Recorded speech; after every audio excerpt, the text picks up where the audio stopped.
ಆಜಿ ಮಸಾಲ. ಎಂತ ಅಡಿಗೆಯ ರುಚಿಯಾಗೋ ರಹಸ್ಯವು 20 ರೂಪಾಯಿ.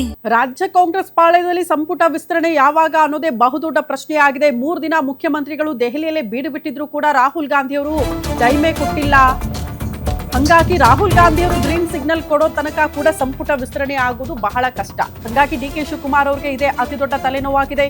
3 ದಿನಗಳಾದ್ರೂ ಕೂಡ ರಾಜ್ಯ ನಾಯಕರಿಂದ ಕೈಗೆ ರಾಹುಲ್ ಗಾಂಧಿ ಸಿಗದೇ ಇರೋದ್ರಿಂದ ಸಂಪುಟ ವಿಸ್ತರಣೆಯೇ ಬಹಳ ಕಷ್ಟ ಆಗಿ ಹೋಗಿದೆ. ನಿನ್ನೆ ಸಭೆ ನಿಗದಿಯಾಗಿದ್ರು ಕೂಡ ರಾಹುಲ್ ಗಾಂಧಿಯವರು ಬರಲೇ ಇಲ್ಲ.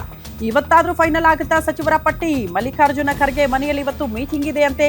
D K Shivakumar, B K Hariprasad, Siddaramaiah ಜೊತೆ ಇವತ್ತು ರಾಹುಲ್ ಗಾಂಧಿ ಚರ್ಚೆ ಮಾಡೋ ಸಾಧ್ಯತೆ ಇದೆ.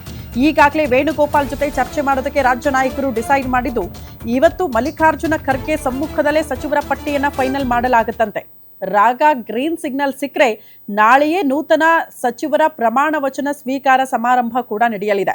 ಈಗಾಗಲೇ ಲೋಕಭವನಕ್ಕೆ ಮಾಹಿತಿಯನ್ನ ರಾಜ್ಯ ಸರ್ಕಾರ ರವಾನೆ ಮಾಡಿದ್ದು ಸಚಿವರ ಪದಗ್ರಹಣ ಸಮಾರಂಭಕ್ಕೆ ಸಿದ್ಧತೆ ಮಾಡಿಕೊಳ್ಳುವಂತೆ ಸೂಚನೆಯನ್ನ ನೀಡಲಾಗಿದೆ ಅನ್ನೋದ್ರ ಬಗ್ಗೆ ಡೀಟೇಲ್ ಸಿಗ್ತಾ ಇದೆ.